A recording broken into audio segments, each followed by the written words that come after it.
সবাই মঞ্জুর হব, লাঙ্গল মার্কায় ভোট দেব। আপনারা এক একজন ব্যারিস্টার মঞ্জুর আলী।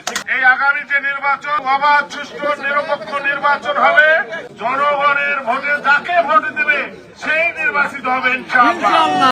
ব্যারিস্টার মঞ্জুম একাই নয়, আপনারা সবাই যার যেখানে আত্মীয় আছে আপনারা সবাই ব্যারিস্টার মঞ্জুমের পক্ষ থেকে, জাতীয় পার্টির পক্ষ থেকে, লাঙ্গল মার্কার পক্ষ থেকে আপনারা একটা করে ভোটের জন্য আবেদন করবেন। দীর্ঘদিনের স্থানীয় প্রার্থীর যে দাবি ছিল সেটা কিন্তু আজকে আমাদের প্রতিষ্ঠিত হয়। আজকে এখানে একজনকে সম্মান না করলেই না, যেটা হলো আমাদের জাতীয় পার্টির প্রয়াত হোসেন মোহাম্মদ এরশাদ সাহেব, ওনার সুযোগ্য ছোট ভাই আমাদের শ্রদ্ধেয় জিএম কাদের স্যার, যার অত্যন্ত সহানুভূতি এবং মর্মস্পর্শী আবেদনে এবং আমাদের শ্রদ্ধাভাজন মেয়রের সম্মতিতে উনি আমাদেরকে লাঙ্গল টিকিট দিয়েছেন। বিগত দিনগুলোতে অনেক মার্কায় ভোট দিচ্ছেন না?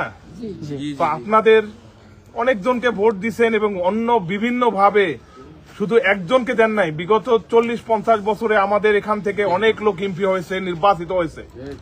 তো আমি এখানে সে তুলনায় আপনাদের সবচেয়ে কাছের একজন মানুষ, কিন্তু আমার মতো সামান্য নগণ্য মানুষের জন্য অনেক ছোট জিনিস না। লাঙ্গল পাওয়া লোকজন অনেক বড় হয়। আমি সেই তুলনায় বলতে চাচ্ছি না আমি অনেক ছোট, বাট ছোট বলতেছি যে আমার বয়সের তুলনায় আমাকে যারা এই সম্মানটুকু দিয়েছে, এই জাতীয় পার্টির পত্র গঙ্গাচড়া উপজেলার এবং জাতীয় পার্টির আমাদের গঙ্গাচড়া না শুধু রংপুর সদর একাংশের যে আমাদের সভাপতি এবং অন্যান্য নেতৃবৃন্দ, আমাদের সবাই আমাকে একনিষ্ঠভাবে সাপোর্ট দিয়েছেন, এটা কখনোই আমাদের ভোলার নয়।